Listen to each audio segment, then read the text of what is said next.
tardes. Nos encontramos aquí con el doctor Carlos Alejandro Poncio de León. Muchas gracias por recibirnos, doctor.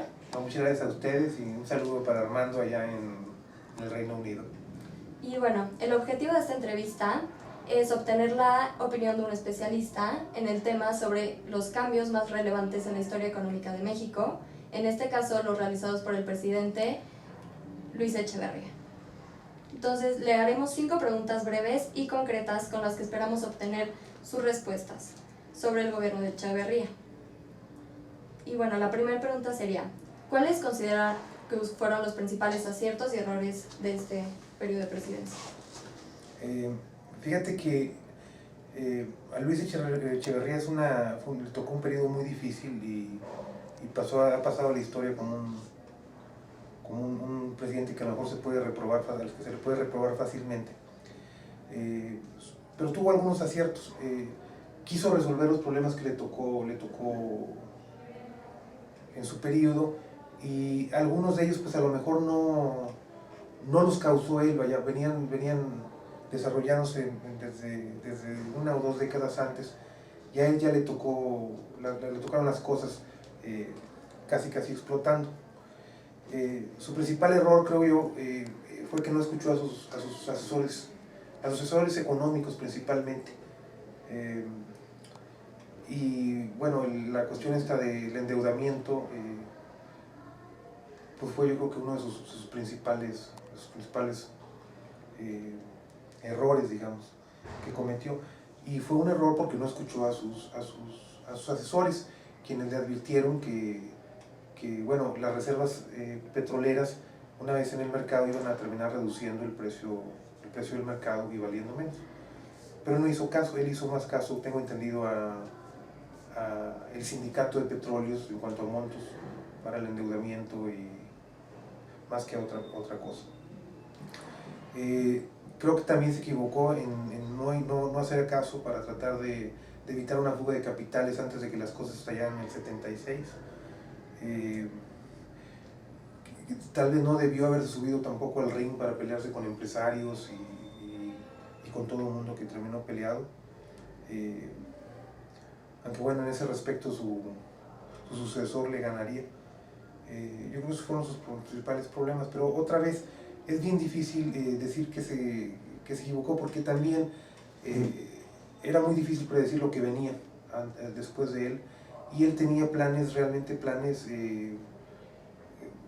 pues grandes para el país. O sea, quiso acelerar un desarrollo por presiones sociales que venían en cuanto a la marginación de sectores rurales a urbanos. La pobreza urbana estaba creciendo, las demandas sociales estaban creciendo. Ahora había una clase media que estaba demandando servicios públicos como educación, etc. Y bueno, las cosas finalmente estallaron 6 años después, pero pues bueno, le tocó un periodo difícil a Luis Echeverría. Claro. Y dicho esto, ¿qué reformas cree usted que debió de haber impulsado durante su sexenio? Fíjate que yo creo que pudo haberse adelantado de las cosas que le hubieran sido posibles, digamos, en un mundo ficticio. Pudo haberse adelantado a una reforma comercial, porque luego finalmente México va a entrar al GATT, a una reforma tributaria que quizás en ese momento, en ese momento no pudo con ella, pero quizás pudo haberla hecho de una manera distinta, y pudo haber tenido a lo mejor un acercamiento al sector empresarial, pero otra vez son reformas que no cuadraban, digamos, con su forma, con su visión del país, con su visión de las cosas, ni con nadie que tuviera una visión de entre los nacidos en esa generación. Era realmente complicado imaginar que todo eso iba a ser necesario para el país. Bueno, la tercera pregunta sería, si considera usted que el movimiento estudiantil de 1968 fue una consecuencia de la mala distribución de la riqueza causada por el modelo del desarrollo estabilizador, o más bien de la imagen populista del partido del gobierno. Fíjate que esa es una pregunta bien interesante y muy difícil de responder, pero mi sospecha es que no es ni una ni otra. Probablemente este movimiento estudiantil es una reacción no contra la desigualdad en el sentido de una clase media que se está empobreciendo, como se ha sucedido modernamente en los últimos años, no, sino que se trata de es una reacción en contra de la autoridad, en contra de la policía, en contra del ejército, en contra del gobierno, en contra de los partidos, en contra básicamente de la autoridad, y viene de una nueva clase media que antes casi no existía, pero que gracias a la misma educación pública nace. Y esta conciencia del estudiante, digamos, mexicano en el Distrito Federal, bueno, en todo el país, porque el movimiento alcanzó varios estados, pues no, es una nueva conciencia de nosotros como país, como gente que queremos decidir, y se encuentra no con un sistema político que tome en cuenta sus opiniones. Entonces yo creo que es más que nada es una reacción contra el sistema autoritario que se había gestado desde hace mucho tiempo, y surgió este nuevo grupo consciente y que digamos, siente cierto afecto por las desigualdades, efectivamente. No encuentra ningún problema en que otros grupos sociales de la agricultura o los pobres o quien sea que se pudiese aglutinar dentro del grupo lo recibieron. Entonces fue un grupo al que se le unió otros sectores, pero el origen yo creo que está en esta reacción de la juventud hacia el autoritarismo. Solamente para dar su opinión, más bien para tener libertad de opinión. Exactamente. Y la última pregunta sería, ¿qué conclusiones podría darnos sobre lo vivido por usted durante los años del gobierno de Luis Echeverría? ¿Crees que hayan sido años dorados para el país? ¿Qué ventajas o desventajas tuvo en lo personal? Fíjate que yo, bueno, cuando Echeverría subió a la presidencia, llegó a la presidencia, pero todavía no había nacido, pero recuerdo, tengo entendido que a mi padre le iba bien en aquella época, y luego ya posteriormente, cuando llegó la crisis del 82, la crisis de la deuda, pues todo el mundo le fue mal, ¿no? Y en aquella época yo creo que el entendimiento de la gente hacia cómo el mismo sistema había provocado esto, pues no era tan fácil de comprender. Entonces a lo mejor había gente que pensaba que era una época dorada, y seguramente lo fue para algunos, para otros no. Yo lo que recuerdo ya es la crisis de los 80.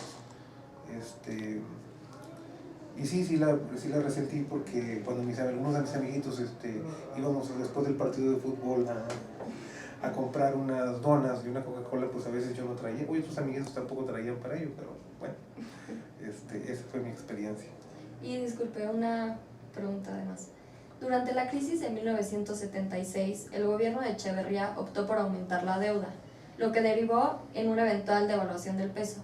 ¿Cuál considera usted que hubiera sido una decisión óptima ante la caída de las importaciones y la crisis económica mundial detonada por la guerra de Yom Kippur? Esa es otra pregunta importante, interesante. Yo la verdad no entiendo muy bien, no está muy claro, ni yo ni mucha gente tiene muy claro exactamente cómo pudieron haber repercutido los acontecimientos internacionales sobre la oferta y la demanda, digamos, de fondos prestables para México. Porque también podemos plantear la situación siguiente, o sea, el gobierno mexicano se quiere endeudar. La pregunta es, ¿hay alguien dispuesto a prestárselo?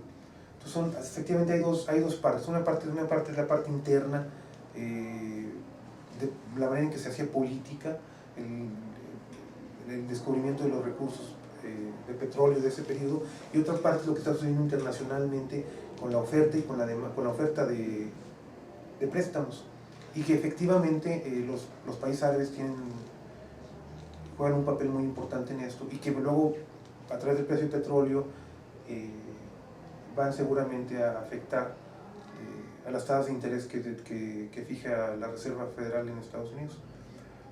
Pero es un tema para estudiarse, no tendría ahorita yo una respuesta así a bote pronto sobre ella, pero seguramente vale la pena estudiarse, no sé qué más decirte. Bueno, pues con esta respuesta damos por concluida esta entrevista. Le agradecemos mucho por su tiempo y pues que se encuentre muy bien. Muchísimas gracias. Saludo para Armando.